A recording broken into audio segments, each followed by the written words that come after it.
August 19, 490 BCE, pass of Thermopylae in northeast Greece, held up as an example of patriots defending their homeland and of sacrificial courage.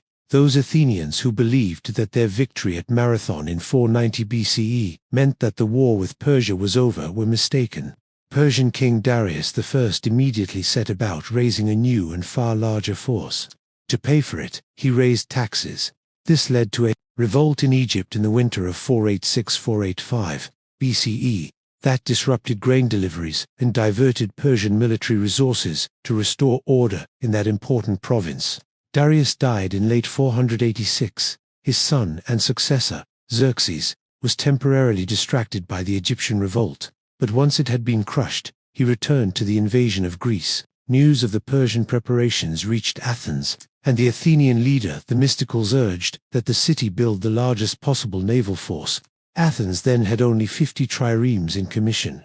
Themistocles wanted 200, but the conservatives in power, led by Miltiades, who had distinguished himself at Marathon, opposed such a step. In 489 the assembly voted to send Miltiades, with 70 ships, 20 of them purchased from Corinth, to attack the island city-states that had assisted the Persians. After pressuring some of the other islands back into the fold, Miltiades moved against the Cycladic island of Pardos, which had provided 1 trireme to the Persians. The city refused to pay the 100 talents he demanded to sail away, and Miltiades commenced siege operations. Following a month-long effort, however, he was forced to admit defeat and returned with the fleet to Athens. This humiliation led to Miltiades' arrest and trial on a charge of treason. He was sentenced to death, but this was subsequently reduced to a fine of 50 talents. Unable to pay this large sum, he was sent to prison, where he died of gangrene from a leg wound sustained in the siege.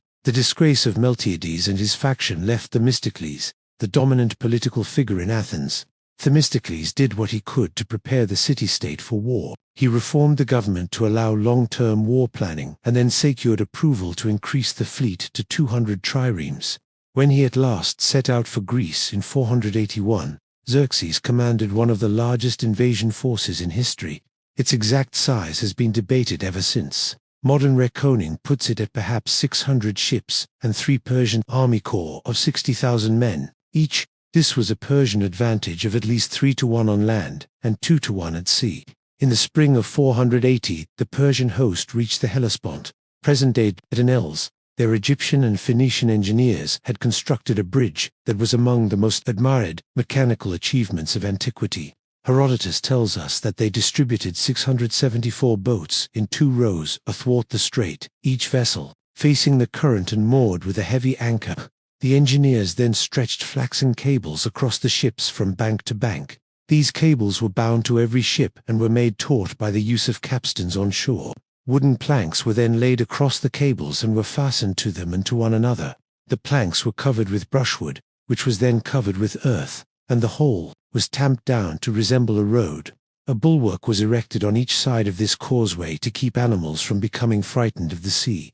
In 7 days and nights the Persian forces passed over the bridge and entered Europe. The Persian army quickly occupied Thrace and Macedonia.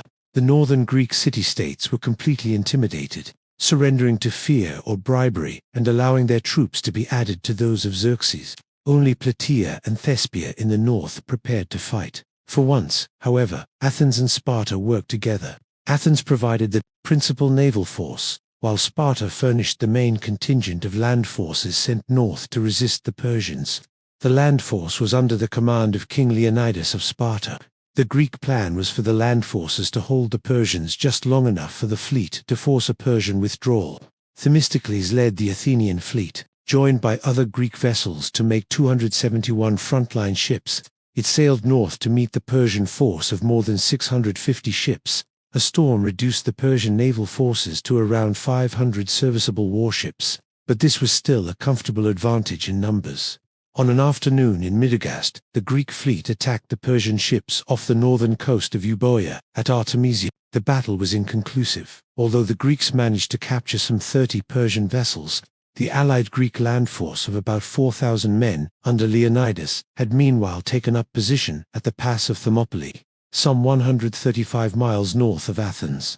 Because of sedimentation in the Gulf of Molise, today the pass of Thermopylae is several miles inland, but at the time of the Persian invasion it was a narrow track between the waters of the Gulf of Molise to the south and cliffs to the north. Leonidas selected the site because here a small force could hold off a much larger one. 300 Spartan men-at-arms formed the nucleus of Leonidas's force, accompanied by perhaps 900 helots.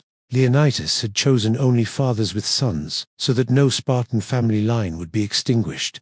The same day that the fleets clashed at Artemisium, Xerxes launched his first attack against the Greek defenders at Thermopylae. They were driven back. Xerxes committed his famous guards division, the 10,000 Immortals, but they too were forced back in disorder. The pass was piled high with corpses. Xerxes tried again the next day, but the defenders repelled this assault as well. Leonidas and his troops were eventually overwhelmed, however, not by the bravery of the Persians, but by the treachery of Hellenes. On August 19, a Greek, Ephialtes of Molise, betrayed to Xerxes, apparently for reward, the secret of an indirect route over the mountains. Ephialtes then led a Persian force by that approach, routing a lightly held Phocian outpost that Leonidas had in position to block this route, and turning the Greek position on the night of the second day of battle. Upon learning from Ionian Greek desert, from Xerxes' army that they were going to be cut off, Leonidas permitted the allied Greeks to withdraw. Herodotus wrote, "I incline to think that Leonidas gave the order, because he perceived the allies to be out of heart and unwilling to encounter the danger to which his own mind was made up. He therefore commanded them to retreat, but said that he himself could not draw back with honor, knowing that, if he stayed, glory awaited him, and that Sparta in that case would not lose her prosperity." Herodotus, The History of Herodotus, 424–425. An oracle had foretold that either Sparta would be overthrown by the barbarians, or one of its kings had to perish. 700 Thespians and 300 Thebans refused the order to withdraw and remained with the Spartans. Only 2 Spartans are said to have survived. One fell at the Battle of Plataea a year later, and the other hanged himself in shame.